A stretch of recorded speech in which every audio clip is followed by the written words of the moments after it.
दोनों बहनों अंकिता और रश्मि का अब भी कुछ पता नहीं चला है। दोनों अब भी दर्द में तड़प रही हैं। दोनों के अगवा होने के पीछे का मकसद अभी पुलिस की समझ से बाहर है। तो क्या यह राज अब इन दोनों बच्चियों की जान बचा पाएगा? लो, खाना खा लो। मेरी बेटी कभी किसी के साथ बुरा नहीं कर सकती। वो सबको खुश रखना चाहती है। बड़ी मासूम सी है वो। सब कुछ जानते हुए भी उसने हमें कभी तकलीफ नहीं दी, और ना ही उन माँ बाप को जिन्होंने उसे पैदा किया। और पुलिस वाले कहते हैं कि उसने कत्ल किया, और तुम भी वापस आ गई। मैं वहां रह के क्या करती? तुम्हारी रश्मि की वकील थोड़ी हूँ। और वो ऐसी किस्मत की काली लकीर लेके पैदा हुई है कि उसके साथ कुछ भी अच्छा नहीं हो सकता। ऊपर वाला ना सब देख रहा है। वो अच्छे लोगों के साथ बुरा नहीं कर सकता है। फिर तो तुम और तुम्हारी बहन बहुत बुरे लोग होंगे, है ना? अगर ये काम रश्मि का है तो वो अकेले इस काम को अंजाम नहीं दे सकते। अंकिता को मारना, उधर घर पे माँ बाप को मारना, जरूर कोई दूसरा है जिसने उसका साथ दिया होगा। लेकिन सर ऐसा कौन हो सकता? कि रश्मि के फोन रिकॉर्ड्स दोबारा से चेक करो। पिछले दिनों उसने किस किस से बात की है सबसे पूछताछ करो। हो सकता है उन्हीं में से कोई एक ऐसा हो जिस पर रश्मि को पूरा भरोसा हो, उसी ने रश्मि का साथ दिया हो।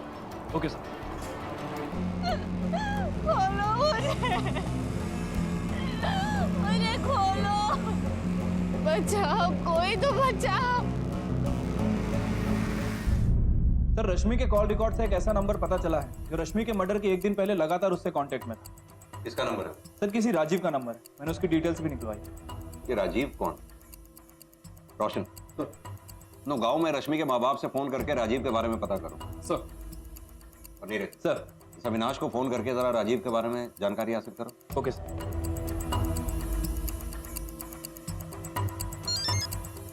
हेलो। हेलो अविनाश, तुम किसी राजीव नाम के लड़के को जानते हो? नहीं सर। क्यों, क्या हुआ? नहीं कुछ नहीं। ओके ठीक। सर अविनाश राजीव को नहीं जानता है। सर उसके माँ बाप को कुछ नहीं पता। सर राजू के डिटेल्स आ गए हैं, उसके घर का पता चल गया। ठीक है, तुम जाओ।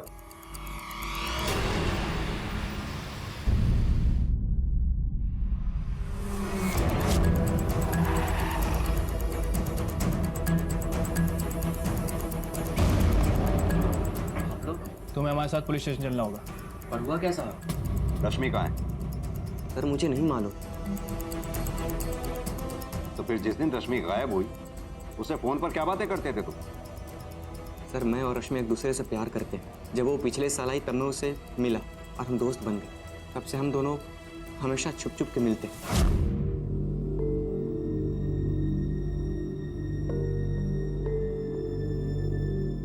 वो काफी उदास रहती, लेकिन कभी अपनी उदासी कभी अपने चेहरे पे नहीं दिखने देती। हमेशा मुस्कुराती सर। ज्यादा उसके दोस्त भी नहीं थे सर, सिर्फ उसका रूप देखते थे। उसे काली कहकर चिढ़ाते थे, लेकिन उसकी सादगी को कोई नहीं देखता था। अच्छा, प्यार करते थे। इतने दिन से वो गायब है, तुम्हें चिंता नहीं हुई उसकी? सर चिंता हुई। मैंने उसे कॉल भी लगाया था, बट उसका फोन स्विच ऑफ आ रहा था। फिर मैं बुआ के घर चला गया, लेकिन वहां पे किसी ने दरवाजा नहीं खोला। तो फिर मैं अपने घर चला गया। लेकिन सर मैं उसे दिन में एक बार कॉल करके देख लेता था। इतने दिन हो गए, तुमने उसकी कंप्लेंट क्यों नहीं की? सर मुझे लगा रश्मि गाँव गई होगी, इसीलिए नेटवर्क इशूज होंगे। और ऐसे भी सर उसके गाँव में उसकी माँ अक्सर उसका फोन रख लेती। और सर अगर हर बात को लेकर इतना डरेंगे कि कहीं क्राइम ना हो जाए तो फिर जिएंगे कैसे? ठीक है, तुम जा सकते हो, लेकिन हमसे पूछे बगैर शहर छोड़कर मत जाना।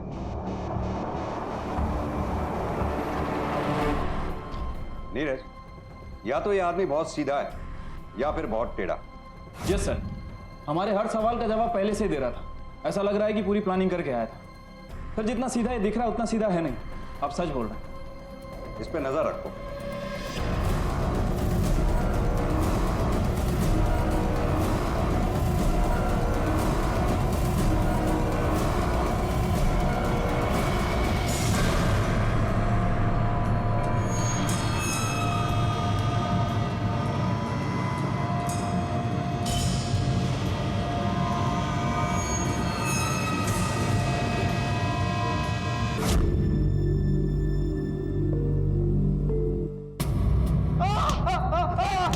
सर क्यों मार रहे हो मुझे? सर बताओ क्यों मार रहे हो? सर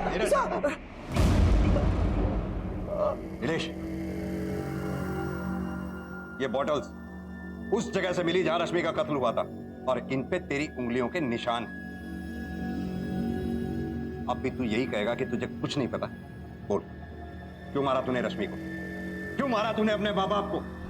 सर मैंने अपने माँ बाप को नहीं मारा है, ना ही रश्मि ने उन्हें मारा है सर। फिर झूठ बोल रहा है? नहीं सर, मैं झूठ नहीं बोल रहा हूँ, मैं सच बोल रहा हूँ सर। मैंने उससे पहले ही रश्मि को किडनैप किया था सर। जब अंकिता गायब हो गई तो मेरा शक रश्मि के ऊपर चला गया और जैसे जैसे दिन चले गए मेरा शक और बढ़ते चला गया सर। मैंने उन दोनों का झगड़ा भी सुना था सर।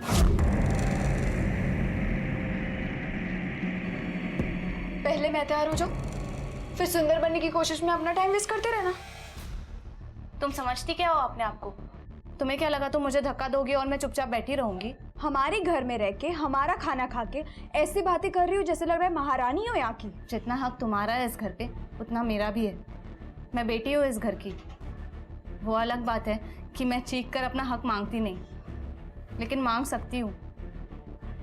अगर तुम पैदा ही ना हुई होती तो आज जो लाड प्यार तुम्हारे हो रहे हैं उतना मेरा हो रहा होता।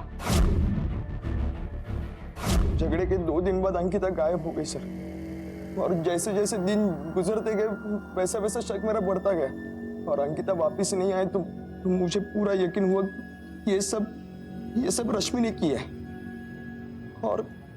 और एक दिन मैंने उसे फोन पे बात करते सुना। हाँ वही रखना, मैं बताती हूँ क्या करना है। हाँ ठीक है, मैं तुम्हें कॉल करती हूँ। हाँ अंकिता कहाँ पे? 1 मिनट बाद में कॉल करती हूँ। मेरी बहन कहाँ पे? बताओ नहीं तो मैं। क्या बकवास कर रहे हो? मैं नहीं जानती वो कहाँ है। सर इसीलिए मैंने उसे किडनैप किया। उसके बाद जंगल में जाके एक पेड़ से उसे बांध दिया। मैंने उसे बहुत मारा, बहुत पीटा, उसे पूछा लेकिन उसने मुंह तक खोला नहीं सर। हो सकता है उसने अंकिता का किडनैप ही ना किया। ये नहीं मालूम मुझे। उसके बाद मम्मी पापा की मौत हो गई और आप ढूंढते ढूंढते हॉस्टल आ गए और मैं कहीं फंस ना जाऊं इसीलिए मैंने उसे मार दिया।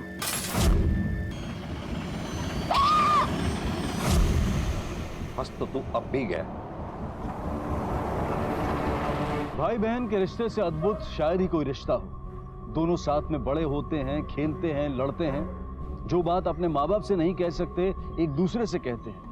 एक दूसरे की रक्षा के लिए राखी बांधते हैं। एक भाई को अपनी बहन से और बहन को अपने भाई से ज्यादा शायद ही कोई जानता हो। अविनाश का एक बहन के लिए प्यार दूसरी बहन के लिए जानलेवा बन गया।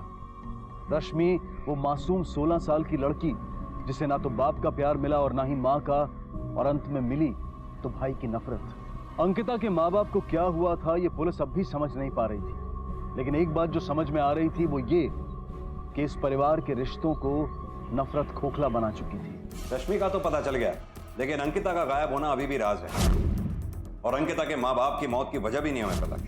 सर ऐसा भी तो हो सकता है कि रश्मि का कोई असली बाप हो जो रश्मि से मिलने मिस्टर कौशिक के घर गया, फिर उन दोनों के बीच बहस हुई हो और अचानक ये सब शुरू हुआ।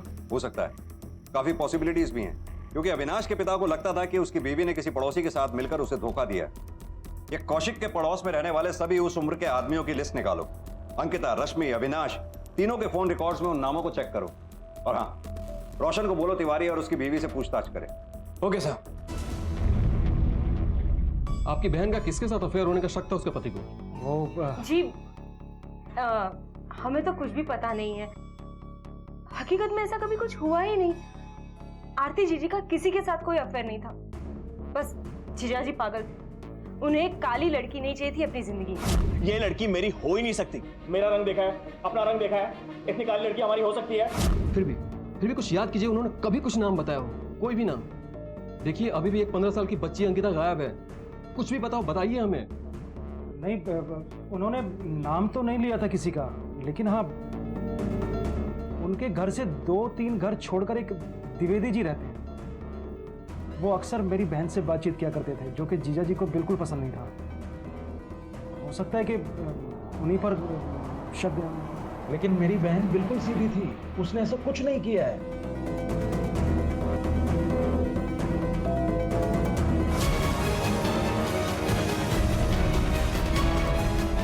मिस्टर द्विवेदी जी हमें आपसे रश्मि के सिलसिले में कुछ बात करनी है। ठीक है, आइए। क्या ये बात सही है कि आप रश्मि के पिता हैं? सर पता नहीं ये कौन अफवाह फैला रहा है। मुझे उनके घर के बारे में ज्यादा पता नहीं है और पता करना भी नहीं।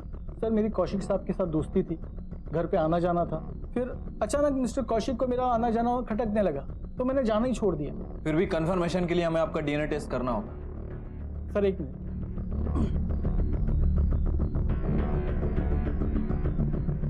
सर ये है डीएनए रिपोर्ट।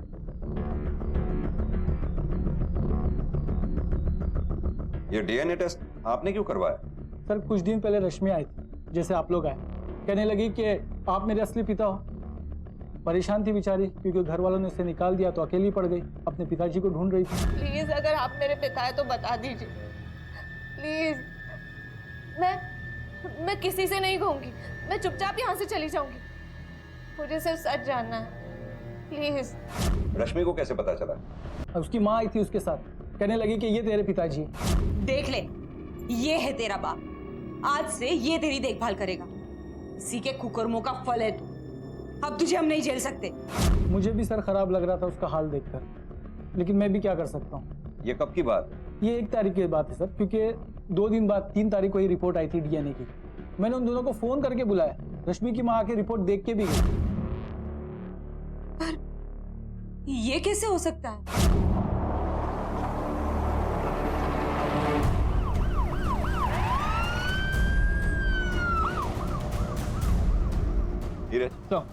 ये द्विवेदी परिवार में कोई भी भरोसे के लायक नहीं। राइट सर, ये सविता को क्या जरूरत थी द्विवेदी के पास जाने की? एक काम करो, सविता को शहर बुलाओ पूछताछ करने के लिए, उसके कॉल रिकॉर्ड्स भी चेक करो और उसके पति की भी मेडिकल हिस्ट्री निकालो। देखो वो सच में बीमार है या बीमार होने का नाटक कर रहा है। Okay sir. अब बताओ ये क्या नौटंकी चल रही है? क्या हुआ साहब? क्यों मारा जा रहा है मुझे? अपनी बेटी रश्मि का डीएनए टेस्ट करवाने के लिए उसे द्विवेदी के पास ले गई थी। हाँ साहब, मैं तो सिर्फ इतना चाहती थी कि द्विवेदी जी ये स्वीकार कर ले कि रश्मि उनकी बेटी है, उसकी पढ़ाई का और बाकी खर्च उठा ले तो हमारा घर भी सुकून से चलने लगे। और यही बात 13 जून को तुमने मिस्टर और मिसेस कौशिक से कही, और जब उन्होंने तुम्हारी बात नहीं मानी तुमने उन्हें भी मार दिया। क्यों? क्या साहब? ये हैं तुम्हारे कॉल रिकॉर्ड्स। इसमें साफ साफ लिखा है कि 13 तारीख को जब मिसेस एंड मिस्टर कौशिक का मर्डर हुआ तुम उस वक्त उनके घर पर थी। नहीं साहब,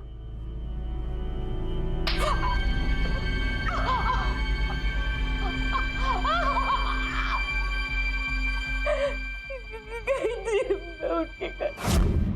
मेरा दिमाग खराब हुआ है, उस औलाद को घर पर रखूं और रोज उसको देखूं और अपनी बीवी के धोखे को याद करूं। धोखे की कोई बात ही नहीं है, रश्मि आप ही की बेटी है। ये रही डीएनए टेस्ट की रिपोर्ट, वो द्विवेदी जी की बेटी नहीं है। अरे द्विवेदी की नहीं होगी तो किसी और की होगी, मुझे कोई फर्क नहीं पड़ता है। वो इस घर में नहीं रह सकती है, समझी तुम? तुम्हारा पति लेकर गया था उसे, उसकी जिम्मेदारी बनती है। आप खुद क्यों नहीं करवा लेते डीएनए टेस्ट? दूध का दूध और पानी का पानी हो जाएगा। मुझे कोई डीएनए टेस्ट कराने की जरूरत नहीं है। वो लड़की मेरी बेटी नहीं है तो नहीं है, आई समझ में? और तुम बचपन में उसे लेकर गई थी तो उसे मार देती। अगर आप नहीं कुछ कर सकती हो तो जाकर उसे बेच दो। अरे छी, कैसे बाप है आप, कैसे इंसान है। आप ही की वजह से आज मैं जैसी हूं ना वैसी हो गई हूं। आपका सारा गुस्सा मैं रश्मि पे उतारती थी, आप ही की वजह से आज मैं इतनी बुरी हो गई हूं। मैं जो होश हूं हो, लेकिन तेरे जैसी बांझ के ऊपर एहसान किया मैंने, समझी तो? चुप रहिए।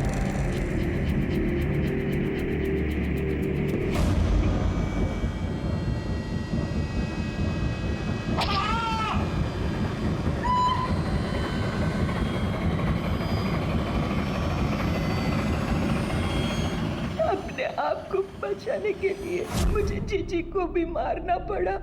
तुम 2 परिवार मिलके भी एक बच्ची को नहीं संभाल पाए, शर्म आनी चाहिए। और अंकिता, उसके साथ क्या किया?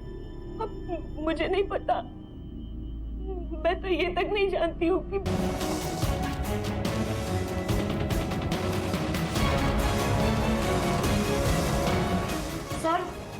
मोबाइल है स्विच ऑफ है।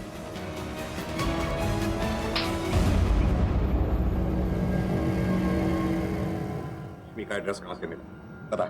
सर मैं पहले भी चाहे करता था रश्मि को घर छोड़ने अपने बाइक पर। एक लड़की जिसके खिलाफ उसका पूरा परिवार था इतनी बेवकूफ तो नहीं हो सकती कि तुझे अपने साथ अपने घर लेके जाए। सर वो जाती थी, बहुत ही बहादुर लड़की थी वो, उसे कोई फर्क भी नहीं पड़ता था यार। इतनी अच्छी तरह से तो वो खुद को नहीं जानती होगी जितनी अच्छी तरह से तू उसे जानता। सर उससे प्यार करता हूँ। तो ये प्यार उस वक्त कहाँ था? 3 तारीख से 15 दिन पहले तक तूने एक बार भी फोन नहीं किया। 3 तारीख को 6 बार फोन किया और 3 तारीख के बाद रोज दिन में 4 बार। ऐसा कैसा प्यार जागा था तेरा? 3 तारीख को अंकिता गायब हुई थी, ये सिर्फ कोइंसिडेंस तो नहीं हो सकता। मुझे नहीं पता सर। तेरे घर से जो हमें मोबाइल मिला वो अंकिता का है। एक सच बता दे। देख, अगर अंकिता जिंदा होगी तो तू उसके मर्डर के इल्जाम से बच भी जाए। बता सर।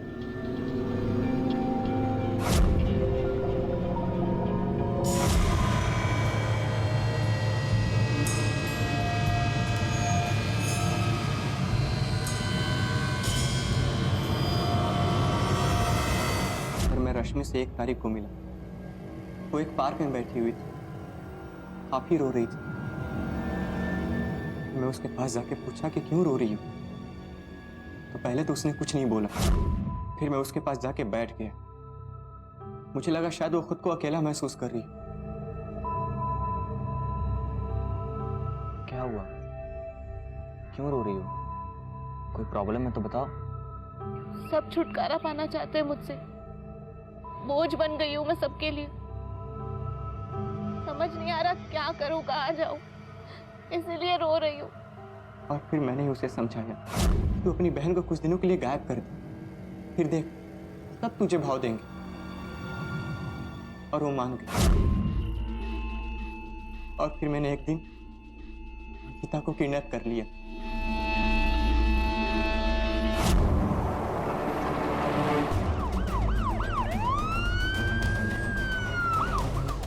नीलेश इधर उधर देखो। Okay sir.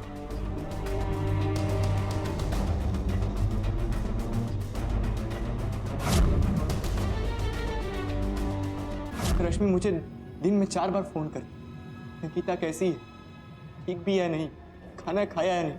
मैं भी उसे रोज देखता, बेबस लाचार, अपने हाथों से खाना खिलाता, उसका ध्यान रखता। पर मेरी नीयत खराब हो गई और फिर मैंने उसका रेप कर दिया।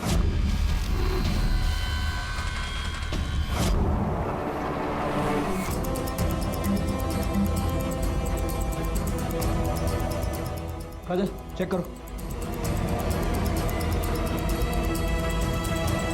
तो जिंदा है अभी।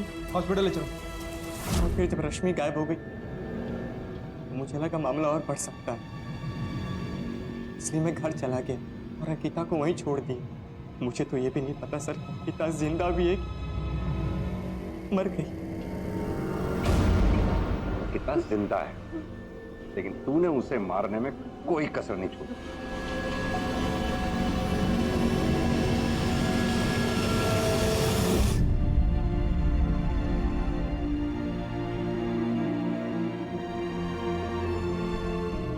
किसी की नासमझी, किसी की अपनी बहन को ढूंढने की ख्वाहिश और किसी का अपनी तकलीफों में आकर बह जाना, अपने आप को रोक ना पाना। बहुत सी वजहों से ये सब इस परिवार के साथ हुआ, लेकिन किसी ने भी एक दूसरे को समझने की कोशिश तक नहीं की। और इसका सबसे गहरा घाव उस बच्ची रश्मि पर था। सभी उस बच्ची को अपने से दूर करते गए, कभी रंग के नाम पर, कभी उसके लड़की होने की वजह से, तो कभी पैसों की कमी की वजह से। और इस सब के बीच वो बच्ची सिर्फ अपने परिवार का हिस्सा बनना चाहती थी। हर इंसान की तरह वो भी अपनों के बीच खुशी से रहना चाहती थी, लेकिन इतने भेदभाव में किसी ने उसे अपना समझा ही नहीं। किसी भी तरह के भेदभाव को सही नहीं ठहराया जा सकता, और इस बच्ची ने तो खुद अपने घर में इतना बड़ा भेदभाव सहा था। हमारे समाज में, हमारे देश में हम ऐसे भेदभाव का सामना रोजाना करते हैं और बढ़ चढ़कर उसमें शामिल भी होते हैं, चाहे वो रंग के नाम पर हो, लिंग, जाति या धर्म के नाम पर। ये भेदभाव सिर्फ हमें तोड़ता है और हमारे समाज को भी, जिस तरह से इसने इस परिवार को तोड़ा। एक दूसरे का अपमान करके हमें नफरत के अलावा और कुछ हासिल नहीं हो। और रश्मि को तो ये सब खुद अपने पिता और अपने घर वालों से झेलना पड़ा, तो उसकी हालत का तो हम अंदाजा भी नहीं लगा सकते। लेकिन हम इतना जरूर कर सकते हैं कि हम अपने आसपास होने वाले भेदभाव के खिलाफ आवाज उठाएं और उसे रोकें। अब मैं अनूप सोनी आपसे विदा लेता हूं। फिर मुलाकात होगी अगले एपिसोड में एक और चौंका देने वाले केस के साथ। तब तक अपना और अपने परिवार का ख्याल रखें और देखते रहें क्राइम पेट्रोल डायल 100। सबक 1 को सीख।